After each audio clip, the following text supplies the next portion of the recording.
um, uh, on May 30th, the same month, Israel was declared a sovereign nation in this world. Talking about May, Israel became a nation in May, and Biafra became a nation in May. You can see the chemistry and the connection and the synergy. So the only day that's been recognized all over the world is May 30th. May 30th. That's where we are going to look back, and tell the whole world that never again should the children of the oppressed, be oppressed again. And that's what May 30 is significantly all about, because I can remember that over 7 million Biafran children and adults were killed by Britain, America, Nigeria, Russia, Germany, France. They descended. And unfortunately, there was a constitutional ceasefire in that regard, and that day has become a significant day, for every Biafran all over the world, wherever you are watching us from. And you can see the historical ingenuity of Biafran soldiers as at that time, how they fought back the whole world for complete 4 years. They were the first people, they were the first black race, to go into science innovations and be able to build themselves some scientific weapons, powered by strictly by Biafrans, and there was no white man input in those things. So it's a moment of remembering them. We refer to them as Biafra heroes.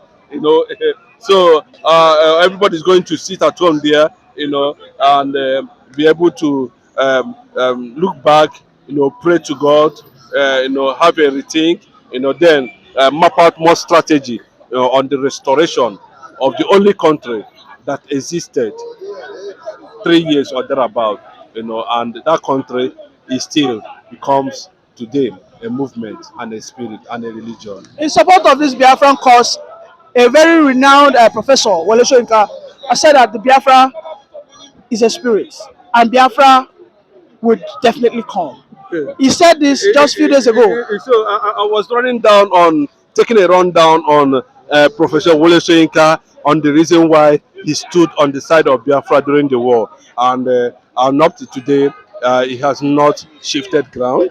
He has made his position and has continued to reinstate his position in that regard in every forum.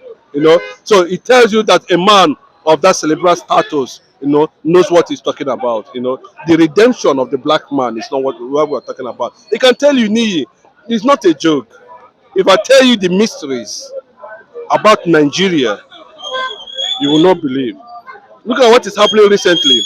The Federal House of Rep are thinking, when we say it here, we are looking at different perspectives, both spiritually, materially, intellectually, and otherwise, on how to fix things, put Nigeria in a proper direction, that it has a little touch of divinity. That's what Nigeria needs. See, human beings live by command and control. Even God himself commands. He said, let there be light. It's a command. The excessive of that command is what we call control. We want to control it so that you don't feel. Nigeria is not under any control. And that's why we see the likes of Wole Soyinka talking about, because if you know his history, you know what black movement is all about when he was a student in UI. That black movement, you know what black movement is all about. We're talking about not just ordinary color. We're talking about the black man restoring back his lost glory. That the art of civilization we are seeing today started from Africa, and how come we lost it? We're going to restore it. And it's only in Biafra land, in Biafra restoration. That's where the black man will find solace. Calm down, put his brain down, and be able to, develop from the scratch. We have lost it. They are now saying, no, the national anthem, arise, is the problem. They want to the old one. We don't need. You see, I was saying it some time ago that it's going to be a disaster after 1 year of Tinubu's in office, and we are waiting for Professor Wole Soyinka's verdict on that regard. But looking at it from the perspective of sovereignty, Biafra, I think um, Professor Wole Soyinka still believe, something that has become a movement and nobody can crush. And hopefully, in no distant time, the whole world, including America, Israel, Britain, all the powerful nations of this world, will will pass that message through the United Nations Security Council. Or the American government under Donald Trump will make an executive order and declare Biafra as a sovereign nation, so that the black man, wherever they find themselves, they will know there is hope. As I'm talking to you today, apart from some kind of attachment to the North America, Egypt, Tunisia, Algeria, and others, you can see element of humanity, charity, leadership. There's no black man country, state that a black man can be proud of in the African continent. Mention one. I believe the restoration of Biafra will reawaken the pride of the black people. Yeah, that is the consciousness. We need a reawakening. No one has look at someone like Sowore speak in that direction. I applaud him. He said revolution now. You know what I mean by revolution now? He's not talking about the kind of revolution you use God. No, nobody's talking about that. That is intellectual revolution we have upstairs.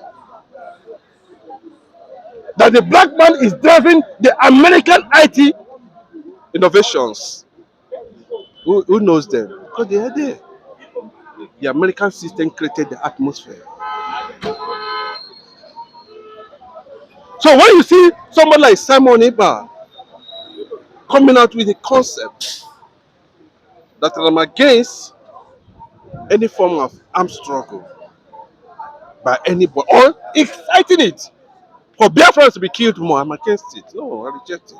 That's not the ideals of the IPOB. Because every Biafran is an IPOB. But for you to be in that place of authority and constituted authority is another factor. For you to run with your own ideology, if you have the resources, is another factor. That is what Simon Akpa is doing. So what we are talking about is, to an extent, a lot of people don't want to agree with that. But a man, like a continent that have the most populous black people in that continent, should be able to have a nation that a black man can be proud of. And that is what we are looking at. At the end of the day, a black man can proudly walk into a nation, flew from anywhere in the world, and be embraced and be treated like how Americans do to their citizens. And that's the expectation of Biafra when it's being restored. May the ancestors of the Biafran land support this cause to that very day. Thank you, Mr.